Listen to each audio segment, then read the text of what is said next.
Hey everyone, welcome back to JP's Budget Collecting and another episode of Collecting Smart. And with me, as always, for Collecting Smart is Big Will. What's going on, man? As always, as of episode whatever, I have 4 episodes ago now. Going forward, as always. So that's what's going to be happening. And tonight, our guest is Southern Comic Geek. What's going on, man?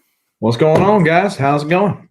It's going pretty good. So tonight we're wanting to talk about different ways to collect, different ways people go about it. We're going to be talking about collecting keys, collecting runs, collecting just whatever you want, which is really the way you probably all of us should go about it in Big Will's case, or just being very specific about your desires. But with the market like going crazy, particularly for keys, Big Will was like, it'd be a good time to really talk about it, because it used to be what everybody did was collect runs. Yeah. And that's how I started. I had my key books, and I was like, well, I need to get the rest of them to get the whole story. So you want to get the whole run. So we're going to be just talking about why people do different things, what the motivation is for going after a run versus keys, or just being very specific in a character or a book or a cover or an artist, that kind of stuff tonight. Right. We got some people in the chat, so let's shout them out real quick before we get started. We got the Unruly Simeon. What's going on, man? He is always around. I appreciate it.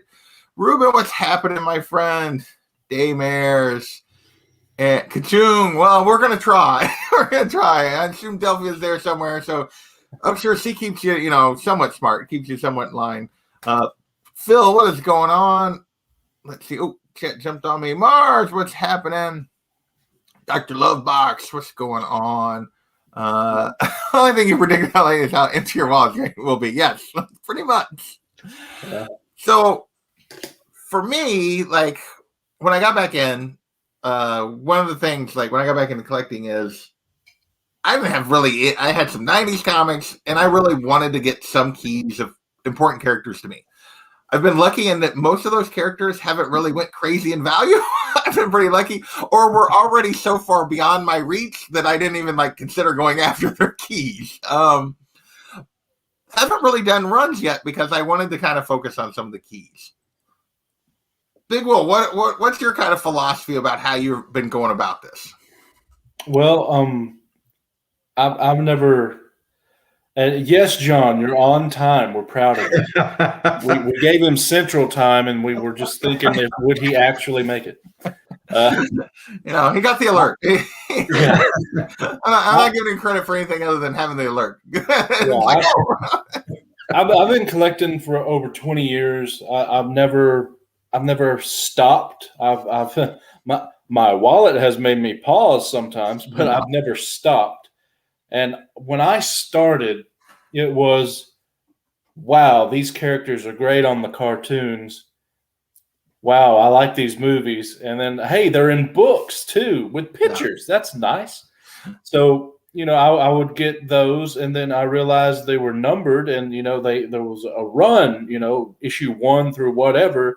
And it was this overarching story. And sometimes it was just one story per issue. But for the most part, you got them all. You had a big story. So I started off collecting runs, but I started with my favorite character. And I found out in 2001 that was Wolverine. Yeah. So that's when I started getting all the Wolverine books. And I eventually had all of his first series. And yes, his first series. The limited series is not his first series. It's limited. It's a mini. Okay. His first series is the one in 88. That ran for 189 issues. So I got his first series, all of that. And then about the time that I went on the next series, that's when it started coming out. So I got on that at like issue, I think 7, 8, and got it until it was about done. And I was a run collector for a while. And then some things happened health-wise. Lost my job. Had no money, a bunch of stuff happened. So what do we all do if we collect comics and have no money? Yes. We sell the books. Yeah, sell them. But this was like 2007, 2008, around there. So as far as Wolverine goes, you could get a little bit of money for number 1, Number 10, people wasn't actually all that thrilled about number 8, but it was a little bit more than the others, and that was it. Yeah.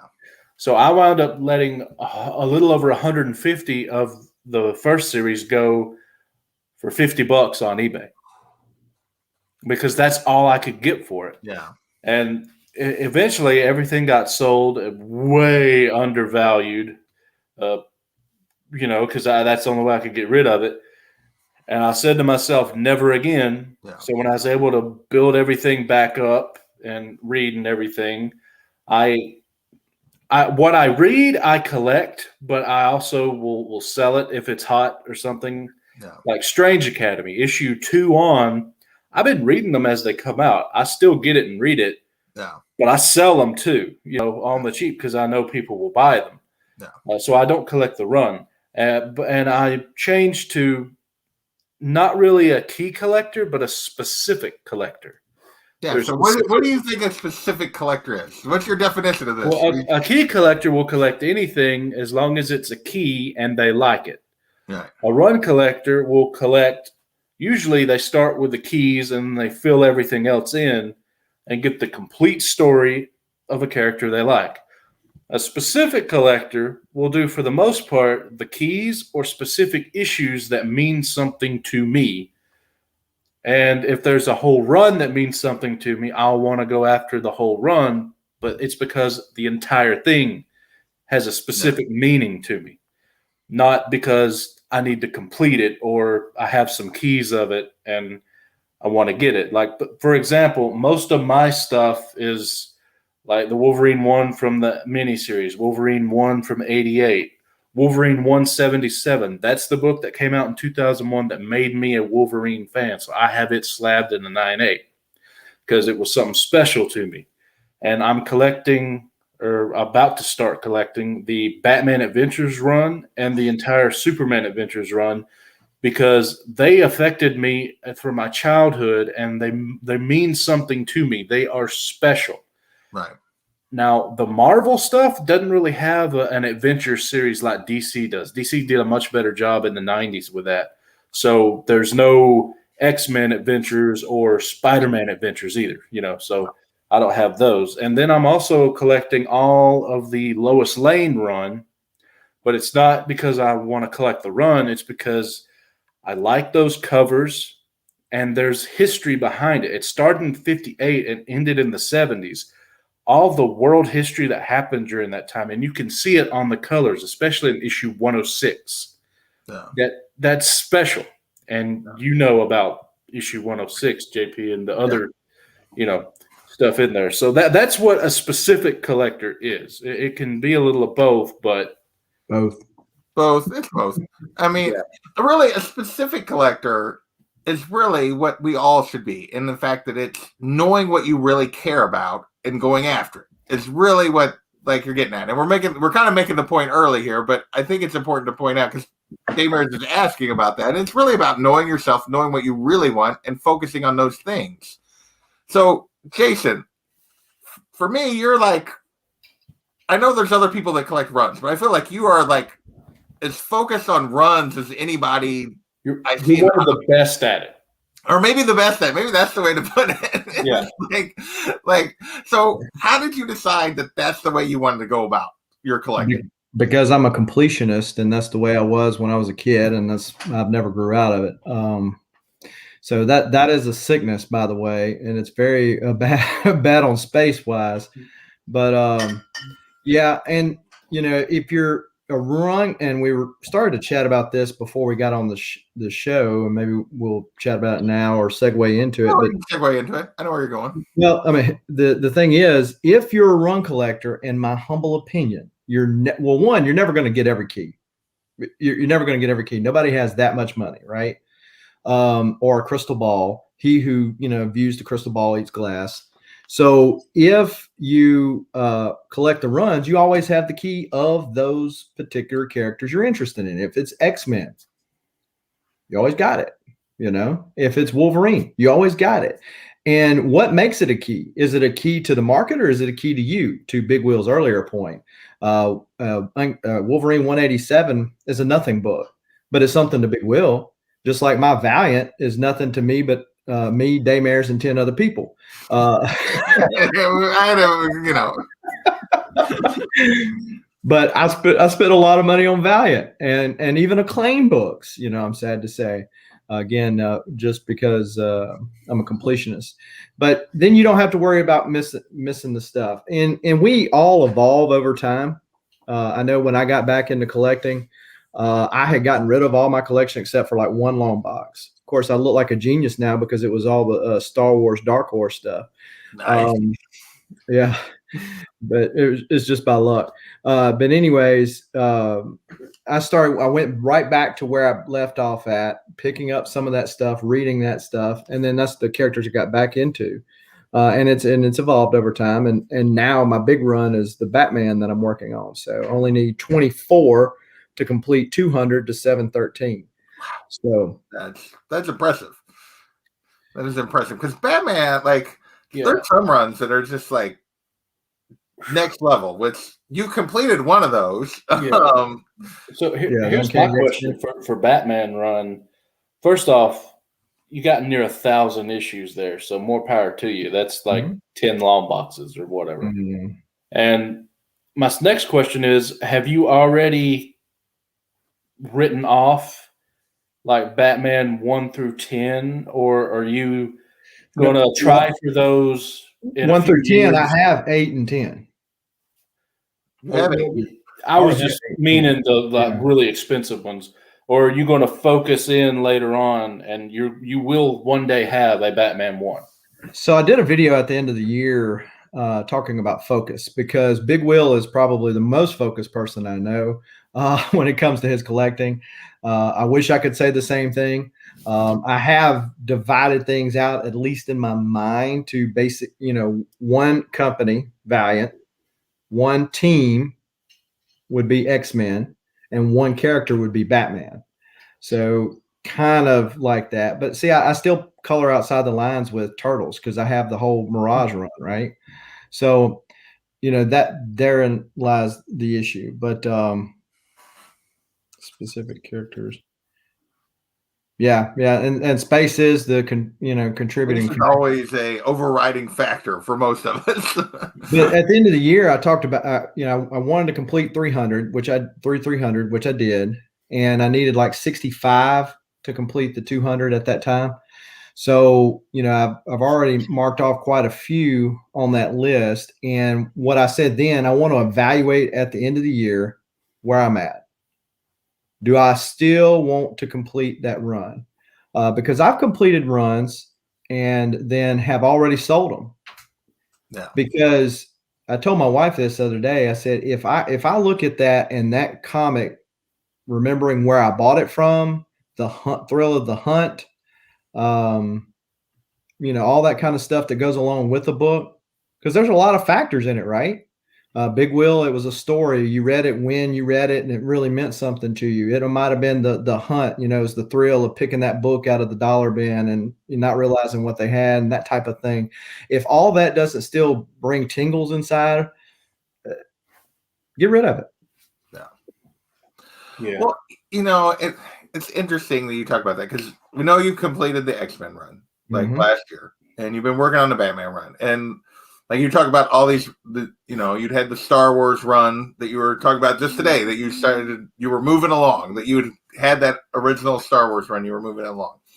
And I feel like it's an interesting, one of the reasons I want to talk about this today, because the collecting community as a thing, I don't know, all of us are different, but as a thing has become hyper focused on keys. Mm-hmm. I mean, everything is about spec and keys, and the run, the art of collecting a run seems to be disappearing. And I remember back when I was collecting before, nobody talked about, I mean, don't get me wrong, people wanted key issues, they did, but nobody really talked about that I was collecting just the keys for this character. It was still I gotta get the keys so I can have my run. And so do we see that I'm curious, do you guys see that ever changing, or are we just going to, is it just the community, are those in-between books just going to become less and less important and valuable, and it's just going to be keys, and more keys? What do you think, Big Will? You asking me in a time where everything's blowing up, so I I know, don't and know, that's what we're looking at right now. How do you adjust to when everything's going on? What do you think the it's going? sting of selling my stuff for so cheap when I had to, and I couldn't wait for it to rise in price, man. That's never going to happen again. Unless it's something very specific like what I already mentioned, I'm never collecting a run again. Just the few keys for my PC, and everything else I buy will be to sell. So I'm almost halfway there with my PC, minus the 3 runs that I mentioned. Right. So, yeah, but no, I'm never going to be a run collector again. That stung that I received from back in the day, it hit me too hard. So I don't know about other people, but as for me in my house, that's how I'm doing it. So it's not even in my brain collecting runs, except. But you just said, you're saying it's not in your brain to collecting runs, but you just said that you're going to collect the Lois Lane run, that you're collecting the Batman Adventures run, that you're collecting Yeah, so but there's specific reasons why, and I also know that there's a start and there's an end. Yeah, and it's not like I'm going for Batman or Detective Comics like some people. It does make it easier. Like, to me, there's only 36 in the Batman run and only 66 in Superman. So they're really small runs. And the only one that's larger is Lois Lane, but even that's only 137. Yeah. I mean, most people that collect a run, they're collecting X-Men or Batman. I mean, Southern can tell you how many X-Men there are. Batman's near 1,000. Spider-Man's like 700 or 800, I think. 800 and something now. Yeah, we're over 800. Yeah. So, and the thing is, and some of the people in the deal mentioned this. What is a key? Nowadays, for most people, the key is key collector or apps like it.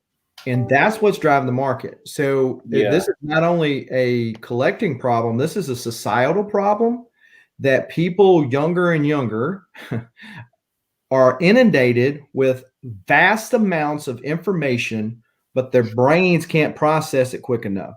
And so we as collectors are inundated with, your phone blows up how many times? Everybody does a post on social media.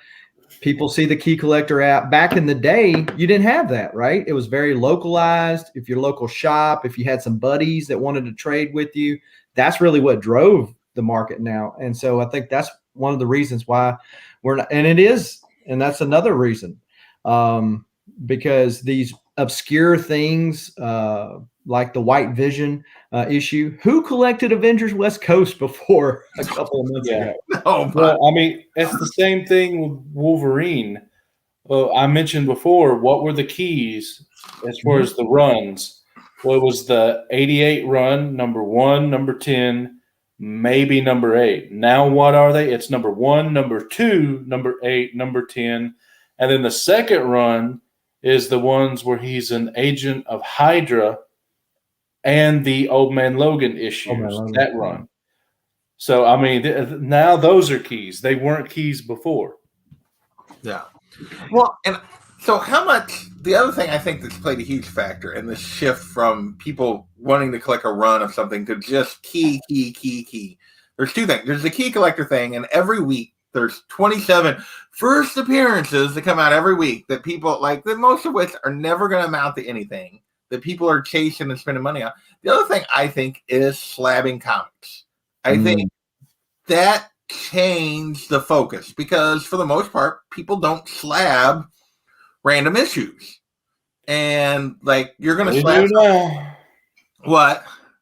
They do now. Well, they're slabbing, anything they think has any potential to be a key right now, they do. But they don't slab like Batman 371. I'm trying to think of one. I'm pretty sure it's not. Like, I don't know. Wolverine number 3. It's not a key. Yeah, I mean, so people don't like that whole focus on slabs and that kind of stuff and getting resale value and speculation and investing, like I do think in the last 2 years, a big change has been that comics have become an investment thing, especially like during COVID, like more so than maybe ever before. Like there's people that have gotten into it simply to invest, and like it has really changed the focus. For me, I've been a key collector since I got back in. Like I guess for the most part, and not really worried about runs or that kind of stuff. I consider myself more of a specific, but it's been very specific keys related to characters I really cared about that were important to me. That I'm like, oh, I want to try to get these before they get out of reach. And in some ways, it's cost me because there's been books that have been cheaper that I could have got and then have since blown up. And it's like, son of a, you know. Yeah. But that happens to everybody. Yeah. Well, and some of the people in the chat are making good points with the slab, because to your point, slabbing has driven the market up because you have the value of the slab itself, the cost of the slabbing. No. And then now you've also created another part of the market called grading grade chasers, right? And they're grade chasers. If it's not a 9.8, some people don't want to fool with it. No. And it's like, what's the difference between a 9.8 and a 9.6? Like maybe a teeny tiny spine tick that you can barely see. You know, when I was growing up, it was 3 grades: horrible, okay, and really good. You know, near me. That was 3. That was it. Yeah. And you know, that's not official or nothing, but that was just me. And they want that 9.8, and so that you'll have all these people send stuff in. If it don't hit 9.8, they're selling it for dirt cheap, which is pushing the price of these 9.6s and below down. Yeah. I think some of that too is like I'm kind of like that. I want everything that I mentioned today in a 9.8, but that's only because I know with a little spit and elbow grease, I can get that in a 9.8. I'm okay. Hulk 181's also on my list. Mm-hmm. It's not on my list for a 9.8. Yeah, I'm okay not having that in a 9.8. Because I'm not willing to do what I would need to do to get it in a 9.8.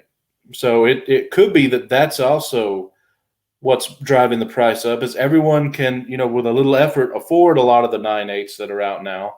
No. And so that's why they're chasing them. But 9.4 is a near mint, right? Yeah, it is literally near mint. It is. And yeah, but it's become the obsession with 9.8 is like, I personally have tried to take advantage of that in modern books. Like I'll settle for a 9.6 and 9.4. For me, it's not worth it to pay the premium. It's like, I just want the book. And so I'm quite content sometimes with a 9.4 or 9.6, just to save half the money. Like literally, like in some cases it doubles to go to a 9.8. Yeah. And Gore mentioned about new collectors, and that is true. It's sped up things because, like I mentioned earlier, about the information overload, but the 90s were the same way. Yeah. I mean, people literally said that you could send your kids to college with Youngblood 1s. We know where those are all at, right? I mean, I don't know that the market is going to crash like it did in the 90s. I certainly hope not.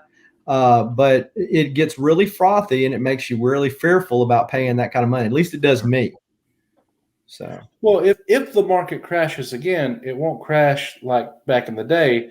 All that new money coming in will just go away, and then we'll be able to. The prices will go back to the way they were. Yeah, and I don't think that's happening. I don't think we're going to see that kind of crash. I don't think we are either. I think it's going to be that bad. But, no, I'm just saying, if it crashes, it's not going to be bankruptcy for all these companies. Because a lot of these people that are coming in have the money, that are coming in and investing in books now, have the money to burn.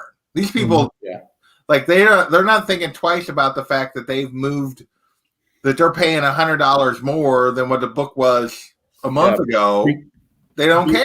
They want the book. They think it's going to be worth it long term. Yeah, they're throwing money at it, and they don't care. They're not worried about. If you think about it, the 90s happened because they were printing millions of copies, and they got stuck with them because people all of a sudden stopped. Nowadays, the print runs aren't that big, and you have to order it for it to be printed. They might do a few extra if the shops order extra. So, if a crash happens, it'll be to us, not to the companies necessarily. No, yeah, it's not going to be the companies.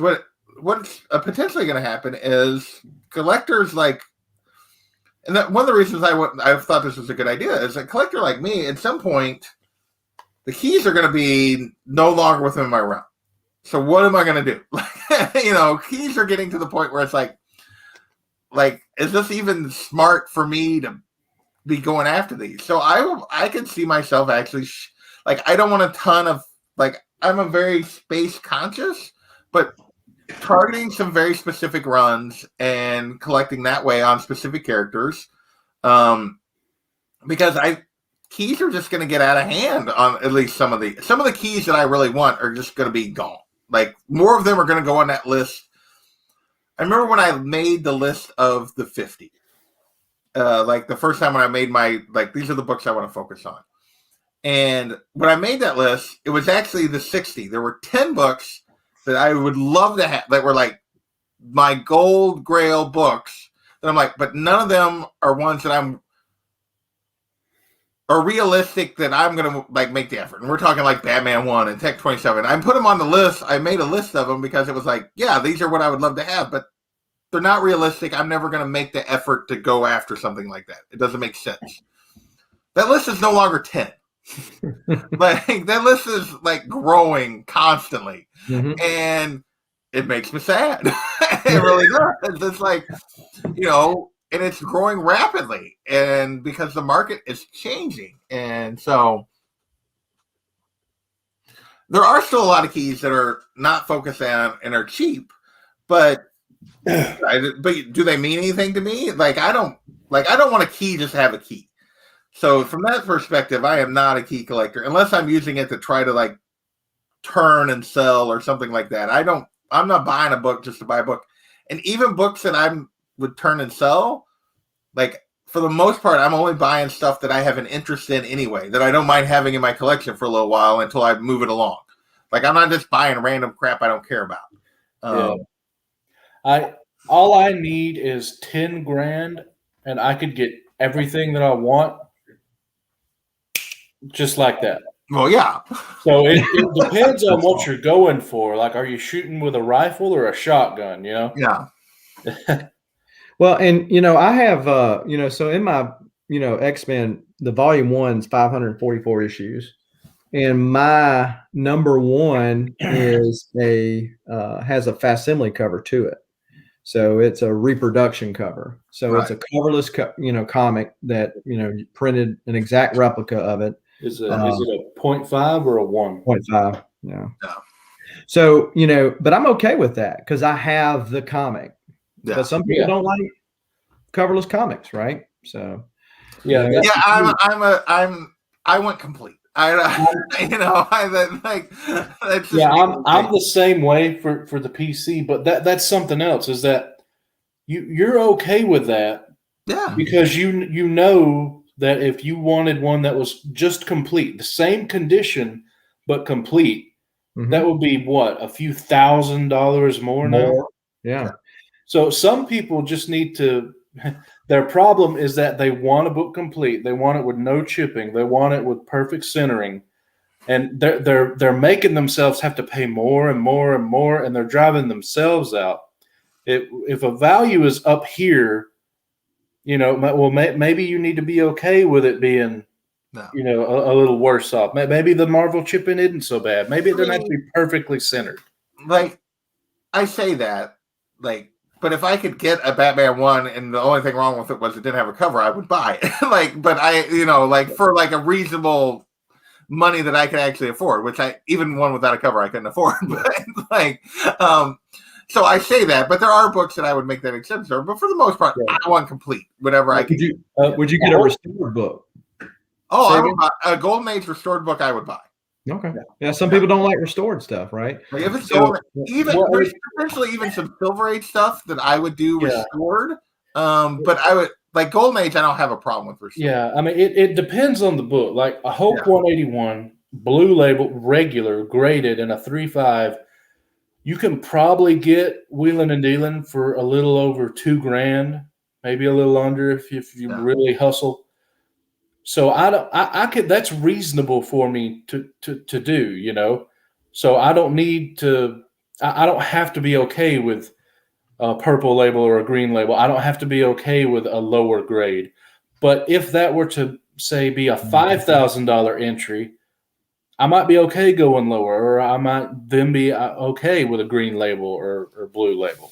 So I was in Birmingham, Alabama at a comic shop, and I was talking to a guy. He came in, and he's, according to him, he is the sixth largest Fantastic Four collection according to the CGC census. And everything after 150, he does not collect if it's not a 9.8. And I said, wow, you're a much different collector than me, because I'm of the opinion that low grade's better than no grade. And so I said, so what about above 150? He said, no, I'll let down where I get there, because like the ones, he has one, he was missing the first appearance of Dr. Doom. I said, well, you done waited too late, buddy, to try to get a high grade at a decent price on that one. Yeah. And so we were talking about that. But, much to your point, everybody's a little bit different, right? Keys are driving the market, and we just have to adapt. Does that mean, and I think you mentioned this earlier, does that mean that you buy some books that you're okay with holding? Because that's me. I buy and I sell books to further my buys, right? Yeah. For my PC. Yeah. Gain equity. I don't buy it unless I'm okay holding it for a little while. Yeah. Some people buy stuff just for a key to sell. Yeah. But keys have always driven the market. It's just that now they're being pushed so high that they're pulling other books up with them. Yeah. Mm-hmm. They are definitely pulling stuff up. Several people in the chat brought up variants. And the variant thing is insane right now. Like with the store exclusives, and just Marvel will make 30 variants that are just from Marvel, forget the store exclusives of some books. I don't have to worry about that being a specific collector. Being a specific collector, you don't.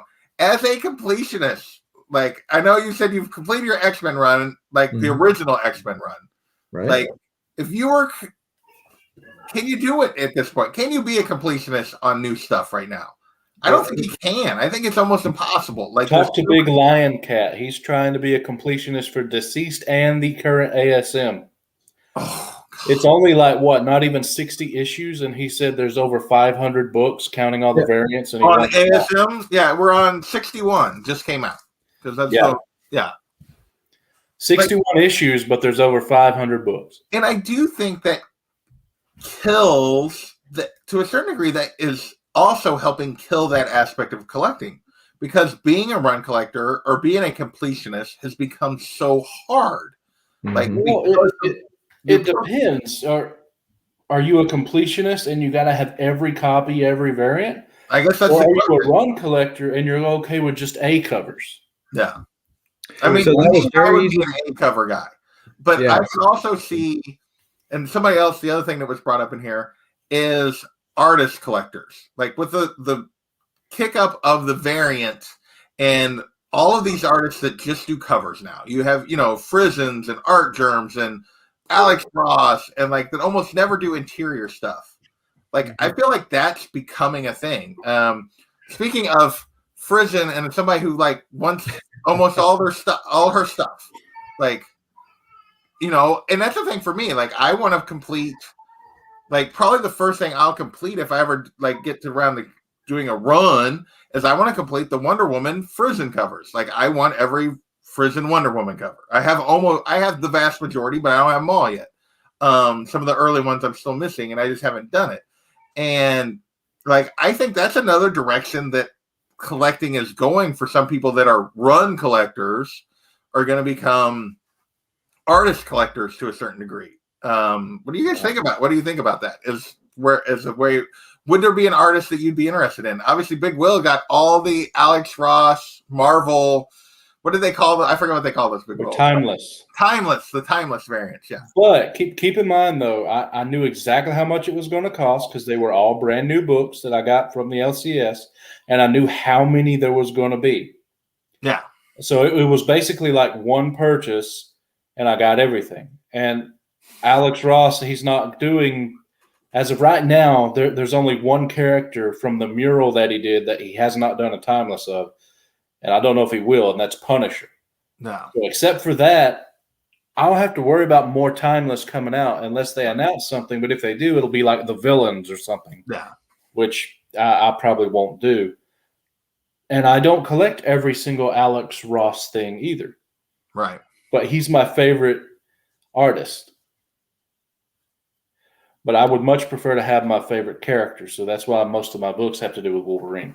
No. What about you, sir? And really before Liefeld and Lee and all those guys left Marvel, was anybody really so infatuated with artists that they really cared? I don't know. I mean that's about the time I was collecting, so I just remember that what was driving Image sales was the art. I'm a big Jim Lee guy, but I'm not a completionist. I have his first work at Marvel, first keys like that in that sense. But it would be maddening to try to collect all his work, because he's a prolific artist. Barry Windsor Smith is another guy that usually, if I can find his stuff on the cheap, I pick it up.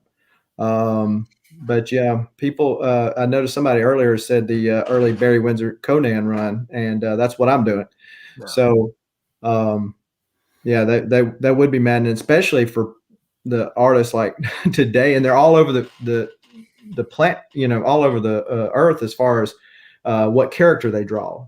Yeah. So to Big Will's point, it's like, well, I don't even really care anything about that character. Do I really want, those are all covers for indies and Marvel and DC, and they hop around, and I mean, like it also depends. Are you wanting it just so you can have the art, or are you wanting it so you can have the art, but it has to be a 9/8 or it has to be in great condition? Because this wall, the Iceman here, it's just a raw book in a little sleeve. Yeah. As long as I can see this and it looks pretty decent, I don't care if the rest of it's ripped. I just want to have Alex Ross all the time that's on my wall here. So I don't care, and I paid cover price. Jimmy's another. He does quite a bit of run. He's working on several runs, I think. So he's another collector that's still doing a lot of runs. I was just curious. Like for me, I'm a huge Frizzen fan, but I've just given up. Like for me, Frizzen Wonder Woman, Frizzen Catwoman, and then I may pick up a few other covers here and there, but I'm not worried about the rest because she does too many other things, and they're all over the board. And it's just like I'm not going to do it. Yeah. I'm not going to go down that road. If you're a run collector, let me ask you this.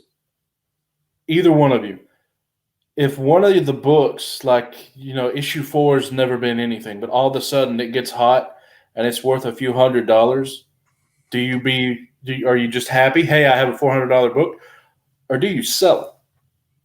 Because that Silver Surfer antithesis, it's worth some money now. I don't care. I pay cover so it can just stay right where it's at because I'd rather have the wall. But what would you do? So this is like it used to, of course, before CLZ, when you just had to remember everything, or write it down on a piece of paper. What used to perturb me myself was that to get a book I'd already bought, like, oh, I spent that money on something I already got. I didn't want 2 of this book. Mm-hmm. I've actually gotten to where I'm okay with that. So if I find it's a good deal and I like the book, I might get 2, just so that if that thing happens, I don't have any problem saying, all right, gone. For that reason. But if I don't have it and it's a run like Batman or my X-Men run, I'd find it hard to piecemeal it out. Yeah. If it's part of something that I'm collecting, and it blows up, but I'm collecting that. I don't care. I just have my copy and I didn't have to pay the money for it. To me, that's the bonus. The bonus is I made the money and that I had it for cover price instead of having to pay $100 later. And I don't know that really makes sense, but that's the way I think about it because I'm going to want it. Right. If it's part of that run that I'm collecting, I would want it anyway. So it's just kind of bonus. I didn't have to spend big money on this. Thank goodness. Sure. It makes it fun because then you think back, oh man, I remember that time I went to that con and I talked to that dealer and I got that specific deal. that's part of the collecting for me. It's as fun. The hunt is as fun as it is owning the book. Yeah. I know DS is a guy, he don't own nothing, he just hardly, he turns around and flips everything. Well, yeah, DS is like, he doesn't own anything. He's just like holding it for a little while. Yeah. But he's okay. In his mind, I've heard him explain it before, that it's like, hey, if I said I owned it at one time, I'm okay with that. Yeah. It doesn't have to be currently in my collection. Well, and that is a little bit of a strategy that I've taken, because there's been some books that I've bought that I wouldn't mind having a copy of, but I've moved along because I bought them for the purpose of turning them. And like, I keep a separate thing within like CLZ and Go Collect where I track stuff, where I have books that I've moved. Like, and I have like, so I can say, yeah, I've had that, and I can go back and see the books that I've moved along and that kind of thing. So that's just kind of a thing that I do. Like, yeah, at one time I had it. I don't have it anymore. It's worth, way more now. Son of a. Yeah, I wish I would have held it. But, but that's part of it. So that's. So you mentioned the artist. Do we collect because of an artist? Does anybody collect because of a writer? Everyone who's ever collected X-Men almost always starts off with the Claremont run. Mm-hmm. Yeah. I mean, but these days you're not going to have somebody. What was he on there? 14 or 16 years. You're not going to have 17. a writer. How many? 17. Okay, so you're not going to have somebody on there for 17 years. The company's just not going to do it. They're going to move on. Donnie Cates. I'm thinking, people are buying his stuff. Scott Snyder. Now, whether that lasts or not, who knows? But yeah. But I find it funny that there's three versions of the X-Men collector. It's the X-Men collector that wants every X-Men book, 1 through whatever. It's the guy that only wants the X-Men keys, or it's the guy that's only wanting the Claremont run. Like, I think John's Comics with Kids, he's Claremont run. That's all he wants. Yeah. Jeff Superscript is pretty much a Claremont run, and then he might go back and get the others. And there's multiple people that are just wanting that Claremont run. Yeah, to me, like, if I'm going to go back and get stuff, like, I guess technically you could say it's a writer. Like, I'm going to go back and get, like, if I'm going to go back and get Batman issues, it's either, if it's not a key, it's going to be a storyline. And but it's not going to be like I'm going to get every issue by that writer. I'm going to get like specific storylines that I love or I care about. I will say there are writers that I have a tendency that, like, if they jump to a new book, like, that I'll give that book a try in terms of like reading now, like, of new stuff. But I don't necessarily like collect a writer in that standpoint. And a lot of that stuff, like, I'll read it and enjoy it, and unless it's something, a character, or that I would collect otherwise, I'll move it. Like, it'll move along when they get finished or whatever. I've read it, I'm good with it, I'll move it along. That's just the way I think about it in those terms. So there's not really any writers I would collect. There are storylines that I would collect, like, if that makes sense. Yeah, and I had so going back to talking about books, I have a giant size X-Men #1, and with what I paid for it, and I had it cracked and got a grade bump on it, and what I paid for it, I could double my money today. But then there's this giant hole, no pun intended, this giant hole in my mind in my X-Men collection. Yeah. Well, but I've owned this is my third one. Yeah, this is might have been my second one. I've owned 3 giant size X-Men. I sold the other 2. But I'm sitting there just hitting myself over it because, these things have gone for crazy money now. Well, I'm kind of like, if I were to collect a storyline, I'd be wanting like the Wolverine, Agent of S.H.I.E.L.D., Agent of Hydra, or I don't know if the Hydra part is correct, but Agent of S.H.I.E.L.D. is the second part of the storyline by Mark Waid. Mark Miller. Yeah, it's Miller in there, but I don't, because it's not worth anything for the most part. So if I were to have to sell it, again, back in my history, I wouldn't be able to get much for it. And I've read it, plus there's trades and stuff, so I don't bother with it. I don't actually care to have any issue of his second series on, because they didn't really do anything for me. The only other one after the 88 series is the current one. Right. Yeah, and I'm evaluating my Wolverine because see, I have the complete volume 1, which is the miniseries. Just way CLZ. Oh, put it. CLZ put it that way. But the first full run, I have all of it, and I've got most of number 2. And then 3, I think, is the Alan Davis run. And I really wasn't impressed, and I have the new one, the one that's currently going on. Yeah. But to your point, I'm sitting there evaluating space. Does that Wolverine run do it for me so much that I'm willing to set? Because you can do whatever you want, you just couldn't do everything you want, and so you have to make that choice. Do I want to do away with something else or not get something else for that Wolverine? I just don't know that I can. I would say if you want just the keys, the second run, the only real keys are the Old Man Logan and the Agent of S.H.I.E.L.D. Hydra storyline. And then the first one, just 1, 2, 8, and 10. That's really all you need. Mm-hmm. Yep. Yeah, and see, I've got the first Old Man Logan signed by Steve McNiven and Dexter Vines. I got it signed a couple of years ago. So, and some people don't like signatures. I like signatures. So that's a. I don't like signatures on my personal books, but I don't mind getting them signed if it means I can get more for them. Yeah. Mm-hmm.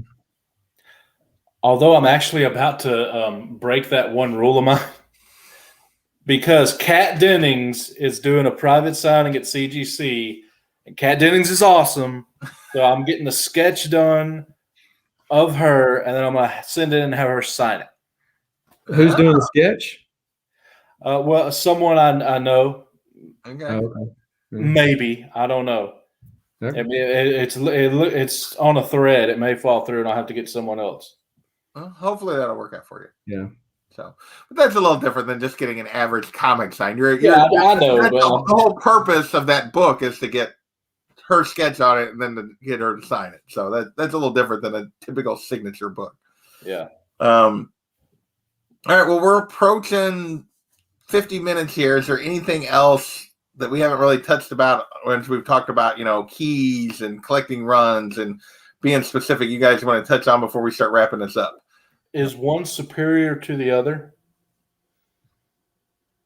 No, not to me. Like, I think, here's the thing I think about the whole thing, and really why I want to talk about it is I feel like the whole comic community has gotten wrapped up in key. When really what we should all be doing is, collect what you love. Like you talked about at the beginning, that you're a specific collector. These are the things you want. These are the things. And you have a couple of runs. You have some keys. You have specific character books that you want that aren't necessarily keys, but they're important for that character or they have meaning for you. And I think that's really what all of us as collectors should be trying to accomplish. That's what we should be trying to focus on, at least from my perspective, is it should be about, what does this book mean to me? Is this important to me? Is this what I want my collection to be? Like one of the things I've realized, because I'd always DC Marvel and everything else, and I've been reading a ton of like the indie stuff with the indie show this last year, and and I really love East of West. It was fantastic. I haven't bought any of the comics yet. I don't necessarily want to collect. Like, I have hardcovers of the story. I can read it. I love it. It's I don't need an East of West #1. Like, that's not necessarily what I'm collecting. Like, I have a hardcover. I have the story. I have it. I'm focused on the things that I want to collect. The specific books that I'm going after, whether or not they're the biggest, most important keys. And I'm just really trying to know what I want my collection to be and adjust and focus on those things and not worry about what the market's doing other than maybe like snagging a few things if I can find some deals that I can build some equity by selling to get me some of the more of those things that I really want. That's where I'm coming from as a philosophy on this. Jason, you're nodding. What are your thoughts? Well, I'm amening you over here. Yeah, I mean, exactly. I think that everybody's getting the cart before the horse. And I understand that some people are in this hobby to make money, and there's nothing wrong with that. So don't get me wrong, but I feel like that the thing about it is, if you're collecting it, reading East to West did cause me to get it. There you go. It's you've got to enjoy whatever you do. If it's selling, if it's reading, if it's looking at the art, just enjoy it. And if you enjoy it, it doesn't matter what Key Collector or eBay or the auction on Saturday, whatever says, that's what you enjoy. And if you do that, you'll have a wonderful life. You don't have to worry about FOMO, unless it, streams into what you're actually wanting to collect. And some people like digital. Some people only want paper. The interesting thing, talking about digital, and this is kind of as a side note, but that you know what cryptocurrency is, right? Yeah. So I forget. I was wanting to say it was Valiant, but to me it seems like it might have been DC or Marvel.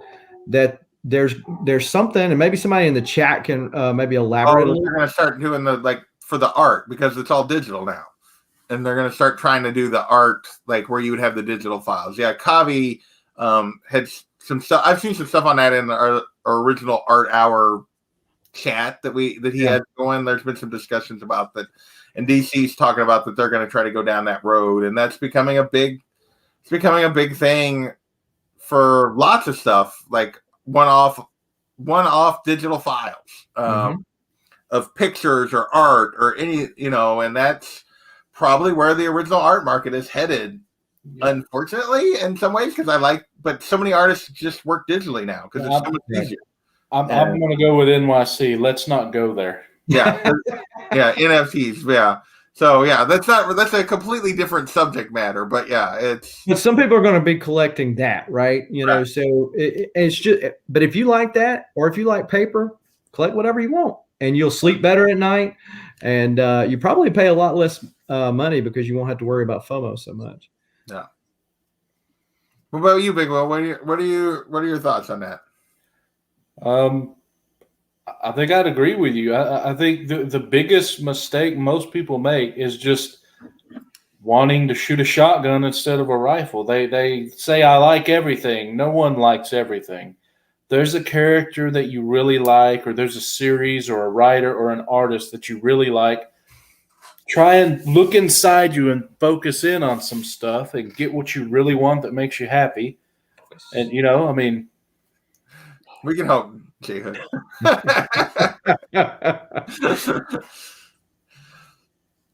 Big Will, you kind of cut off there. Were you done, or? Well, yeah. Okay. Well, I was just saying, just focus in on what you want, and and you'll be okay. Whether it's a run, or a few keys or whatever. I say I'm a specific collector, but I think we all are, really, because I don't know of anyone that has just runs or just keys. Well, actually, I take that back. I don't know of anyone that has runs and no keys. I know plenty of people that have keys and no runs. Yeah. And I mean, and there's a lot of people that are coming into the market that are just key. And there's nothing wrong with that, but it is definitely changing the market. It wonders how much, like, for dealers, they're back issue bins, so they don't make any money on that stuff anyway. How long does that survive? Like, being able to go and dig and look for those filler books. It'll survive as long as you're willing to go look. I guess so. Depends on if your run have the key. If your runs have the keys, yeah. If you're starting to run and there's a couple of big keys in it, you almost have to start with those before you can do anything else, just so they don't get away from you. I don't think we really have to worry, because most people, if they've been reading for a while, actually reading, then there's a run that means something to them that they're going to want to collect. The people coming in that haven't read, they're mainly the ones that are the key collectors. But if you're a run collector, you've read. That's one of the biggest difference between the two, I think. And then, of course, there's always an exception. Yeah. Well, I want to thank everybody for hanging out. Hopefully this was useful discussion. I thought it was fun. I had a good time. Big Will, you got anything coming up that you want to pitch before we move along? Yeah, I'll be having an unboxing at some point this week. Actually, two. I just got to get them recorded and scheduled and then put out. I'm sort of going, incognito mode right now. You probably noticed I've just been releasing a few unboxing videos peppered throughout, other than my couple interviews from Friday and Saturday. That's because Southern and I are getting ready for a convention in April, and I am prepping for that. So after that, I'll probably do more show stuff. You're a specific collector. You're a slab collector, TJ. You're very specific in what you're collecting. A bunch of plastic with a few comics in them, right? That's right. CGC. That's what TJ collects. Well, Southern, what do you got coming up? Got a video dropping tomorrow. Opened up a bunch more Walmart packs, which I'm apt to do. Got which talking about speculation market. That's funny that Walmart is coming into play with that. But Saturday auction at 1:00. Talking about selling books. There's your segue there. I noticed that sly plug earlier. Yeah, saw that. Yeah, okay. Well, good. Maybe it wasn't lost on the chat. But 1:00 Central Time, or that's 2:00 Eastern Time, John. Comics with Kids, if you're still in here. He's probably But yeah, other than that, I'm sure there'll be some more videos. Probably a new comic book day video Wednesday or Thursday. Nice. So this week, Thursday, we got a new indie show coming. We're doing volume 2 of Something's Killing the Children. Myself, Comic Books NYC, Josh Comics with Kids, Kachung and Delphia. On Saturday, I do my usual look back. This Sunday should be back to normal. Hopefully I'll have power, so I'll actually do a cash or trash, unlike yesterday when I did not have power all day. And whatever report, and then we'll be doing D&D wrap-up, hopefully, next Sunday night on White Wells channel. And then a week from Thursday, we have our Comigories April Fool's Day special. So we're doing that on a Thursday instead of a Monday on John's channel. There will be lots of shenanigans and fun, hopefully, with that. So go check that out. I want to thank everybody for hanging out. We got up to almost 60 people at one point during this, so that's awesome. So thanks, everybody. And sorry, TJ, we are wrapping up. You did miss, but you can rewatch. You can also rewatch. There was an original art hour earlier, and Kavi had on, and that guy was showing some awesome art. So you can definitely go check that out. Anybody that missed that, go watch that on Comic Books NYC's channel. He did that just before this show. And with that, we're going to get out of here. Thanks, everybody.